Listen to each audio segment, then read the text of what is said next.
বিসমিল্লাহির রহমানির রহিম। প্রত্যেক জাতির একটি নিজস্ব বর্ষপঞ্জি থাকে, তেমনি মুসলমানদের জন্য রয়েছে হিজরি বর্ষপঞ্জি। হিজরি বর্ষপঞ্জি শুধু সময় গণনার মাধ্যম নয়, বরং তা ইসলামিক ইতিহাস, ঐতিহ্য, ইবাদত ও সমাজ জীবনের সঙ্গে গভীরভাবে সম্পৃক্ত। হিজরি সন ও আরবি মাসগুলো রয়েছে এক বিশেষ তাৎপর্য ও শিক্ষণীয় ইতিহাস। আরবি নববর্ষের গুরুত্ব।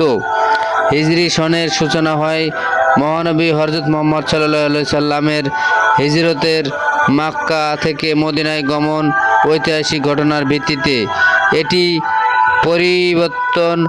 প্রবর্তন করেন খলিফা হযরত ওমর রাদিয়াল্লাহু তাআলা আনহু। নববর্ষ উপলক্ষে মুসলমানরা যেমন নতুন বছরের আগমন উপলক্ষে আল্লাহর দরবারে কৃতজ্ঞতা প্রকাশ করেন, তেমনি বিগত বছরের গুনাহের জন্য তওবা ও নতুন বছরের উন্নত দ্বীনি জীবন গঠনের প্রতিজ্ঞা করেন। হিজরি নববর্ষ নতুন বছরের আত্মনিরক্ষার এক সুবর্ণ সুযোগ। এই দিনটিতে মুসলমানরা দুনিয়াবি উল্লাসে মেতে না উঠে আত্মশুদ্ধি, তাওকা ও নবীজির হিজরতের শিক্ষা স্মরণ করে।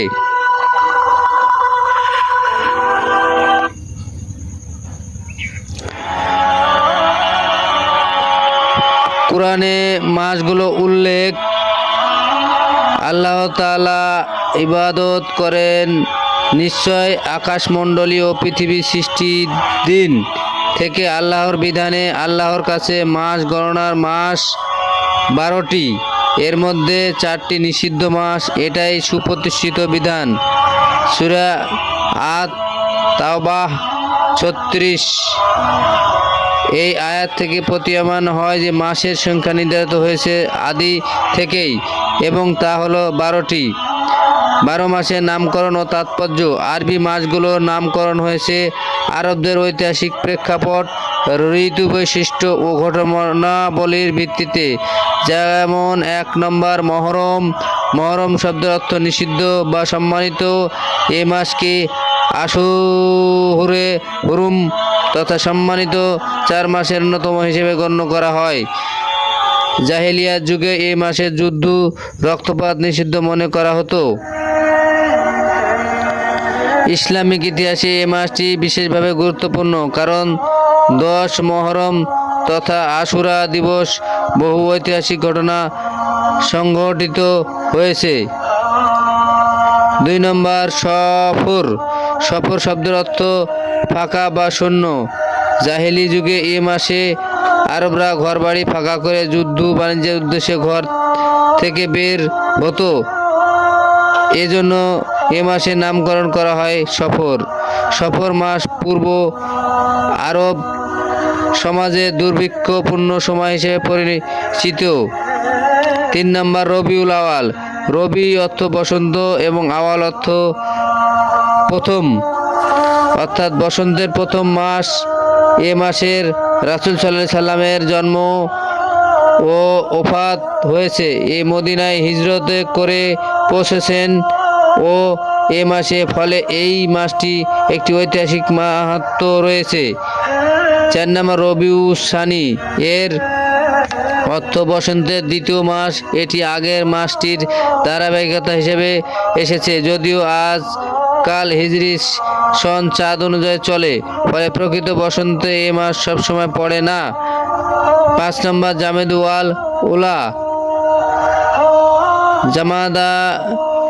জুমাদা অর্থ জামে যাওয়া বা হিম হওয়া। এ মাসে আরব অঞ্চলে শীতকাল থাকতো, পানি জমে যেত, তাই এর নামকরণ হয়। এটি শীতকালীন মাসগুলো প্রথম।